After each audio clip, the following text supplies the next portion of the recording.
ननद की शादी। इस कहानी में कोयल है जो अपनी ननद से बहुत प्यार करती है और उसे अपनी बेटी की तरह समझती है। लेकिन क्या ननद करिश्मा को कोयल में माँ की छवि दिखती है? देखिए जरा। अरे मम्मी जी, करिश्मा नहीं आई अभी तक, कहाँ रह गई ये लड़की? अरे वो अपनी सहेलियों के साथ बाजार गई हुई है। मैं आ गई। पता है भाभी, आज शॉपिंग करने में कितना मजा आया। देखो, मैं आपके लिए भी कुछ लाई हूँ। कितनी खूबसूरत है ये साड़ी। ये तो बहुत महंगी होगी।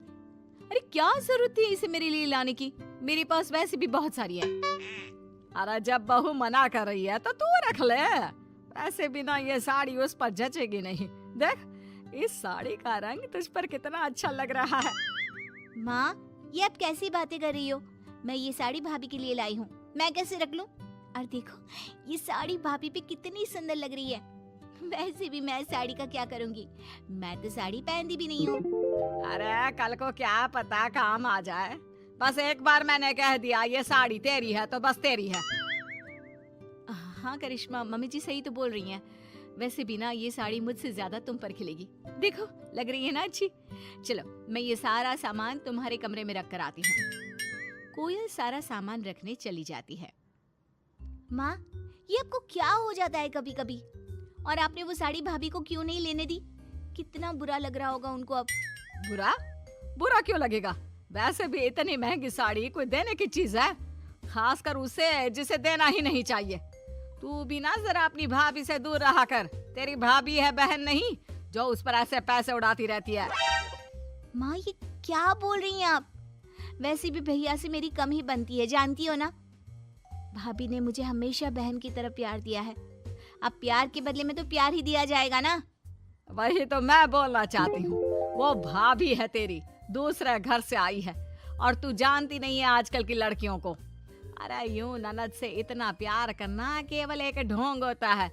असल में तो वो उसके ससुराल से तुझे भगाना चाहती है। माँ, ये टिपिकल सास वाली सोच ना अपने पास ही रखिए। लगता है यह भी धीरे धीरे इस कोयल की तरह ही बनती जा रही है। अगले दिन। माँ, भैया, भाभी सब कहाँ हो? मुझे आपको कुछ बताना है, यहाँ आओ ना। क्या हुआ करिश्मा, आज बहुत खुश लग रही हो, क्या बात है? हाँ, कोई बड़ी लॉटरी लग गई है क्या जो चीख चीख कर सबको बुला रही हो? अरे क्या हो गया, इतना चीख क्यों रही हो? पड़ोसियों को भी सुनाना है क्या? माँ, भैया, भाभी, बात ही कुछ ऐसी है कि मैं खुद को रोक ही नहीं पाई। पहले आप सब मुंह तो मीठा कीजिए, फिर बताती हूँ। अब तो मुंह भी मीठा कर लिया। अब तो बताओ क्या बात है, हम भी सुने किस बात से तुम फूले नहीं समा रही हो। पता है, जॉब में बॉस ने मेरा प्रमोशन किया है। जो जॉब की खुशी और आगे बढ़ने की खुशी तो दिखा रही है ना, तेरे सारे पंख काटने का इंतजाम तेरी भाभी ने कर दिया है। अरे तेरी शादी तय कर दी है, समझी? हाँ, समझ गई। ननद तरक्की कर रही है, कमा रही है, तो भाभी से सहा नहीं जा रहा है। सही बोल रही थी माँ, भाभी मुझे जल्द से जल्द घर से निकालने की कोशिश कर रही है। अरे नहीं करिश्मा, ऐसी कोई बात नहीं है। लड़का बहुत अच्छा है। अरे ऐसा रिश्ता हो जाए ना तो समझो कि मजा ही आ जाएगा जिंदगी में। पता है कि लड़का, लेकिन ये क्या, भाभी की बात सुनने के लिए ननद तैयार ही नहीं थी। भाभी, आप ना रहने दीजिए। माँ सही कहती है, आप भी बाकी भाभीयों की तरह मुंह पर कुछ और पीठ पीछे कुछ और। आप मुझे इस घर से जल्द रफा दफा करना चाहती हो ना? अरे नहीं, तुम गलत समझ रही हो। गलत तो मैं आपको पहले समझ रही थी। आपकी असलियत तो अब मेरे सामने आई है। कहते हैं भाभी माँ समान होती है, पर आप मुझे आपसे बात ही नहीं करनी चाहिए थी। सास को जो चाहिए था वो तो हो गया था।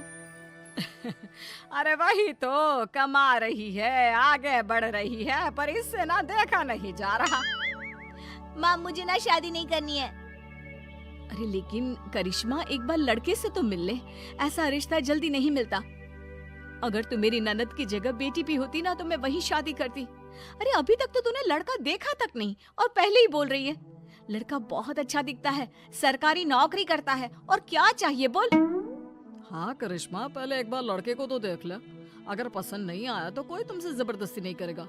तुम जैसा चाहोगी वैसा ही होगा। ये क्या बोल रही है? अरे परसों लड़के वाले आने वाले हैं और तुमने भी तो बोला था कि करिश्मा को ये लड़का अच्छा लगेगा, शादी तय हो जाएगी। मम्मी जी, मुझे सच्ची में लगा कि करिश्मा को पसंद आएगा, लेकिन मुझे पता नहीं था कि करिश्मा को अभी शादी नहीं करनी है। भाभी ये सब ना आपकी वजह से हुआ है। आपको मेरी शादी की बात करने से पहले मुझसे बात करनी चाहिए थी। और ये बात नहीं है कि मैं अभी शादी नहीं करना चाहती। बात ये है कि मैं इससे नहीं, मैं किसी और लड़की को पसंद करती हूँ और उससे शादी करना चाहती हूँ। क्या? और वो भी तुझे पसंद करता है? काम क्या करता है? कितना कमा लेता है? घर परिवार सब कैसा है? रुक जाओ माँ, एक ही बार में आपके सारे सवालों के जवाब तो नहीं दे सकती ना। बताती हूँ। मेरी ही कंपनी में काम करता है, मेरा सीनियर है और अच्छा खासा कमा लेता है। उसकी फैमिली भी इसी शहर में रहती है। मम्मी जी, ये तो बहुत अच्छी बात है कि करिश्मा किसी को पसंद करती है। और करिश्मा, अगर ये बात तुम हमें पहले ही बता देती ना, तो हम तुम्हारे लिए रिश्ता ढूंढते ही नहीं। बहू कितनी जल्दी पलट गई। अभी मेरे साथ थी, अचानक से करिश्मा की साइड चली गई। मम्मी जी, मैं किसी के साइड नहीं थी, मैं बस करिश्मा की खुशी चाहती हूँ। पर मुझे ये रिश्ता मंजूर नहीं है। अरे लव मैरिज का कोई पता नहीं। अरे लड़के लड़की के बीच में कभी झगड़ा हो गया तो? और हमें तो ये भी नहीं पता कि लड़के के घर वाले इस शादी के लिए मानेंगे भी या नहीं। लेकिन माँ क्यों? अगर उसके घर वाले नहीं माने तो आप मान जाओ ना। उसके घर वाले मान भी गए तो भी मैं इस शादी के लिए हाँ नहीं बोलूंगी। लेकिन मम्मी जी, लव मैरिज में खराबी क्या है? आजकल सभी लव मैरिज कर रहे हैं। और ये हमारी करिश्मा के लिए और भी अच्छी बात है कि वो लड़की को पहले से ही जानती है, वरना अरेंज मैरिज में कौन किसे जानता है। ये तो लॉटरी की तरह है, लग गई तो ठीक, नहीं तो फंस गए। हाँ माँ, भाभी सही कह रही है। और आप बुरा क्यों सोच रही हो? वैसे तो आप भाभी के लिए बुराई बोलती रहती हो। अब तो ना मुझे आप पर ही शक हो रहा है। अब नहीं, मैं लव मैरिज नहीं होने दूंगी। और तो और चाहे जो हो जाए मैं नहीं मानने वाली। बहू, मैंने तुझे कहा था ना कि लड़के वालों को आज बुला ले, क्यों नहीं बुलाया तूने? क्योंकि माँ जी, पहले मैं करिश्मा के मन को पढ़ना चाहती थी। करिश्मा मेहनत कर रही है, कमा रही है, आगे बढ़ रही है। उसकी शादी के लिए कैसे जबरदस्ती करवा सकती हैं आप? नहीं माँ जी, करिश्मा की शादी तो वहीं होगी जहाँ वो चाहेगी। मैं और उसका भाई हमेशा उसके साथ खड़े होंगे। क्यों जी? हाँ, मेरी बहन खुश रहे, मैं बस यही चाहता हूँ। करिश्मा, कल ही बुला ले उस लड़के को। करिश्मा भाभी के गले लग जाती है।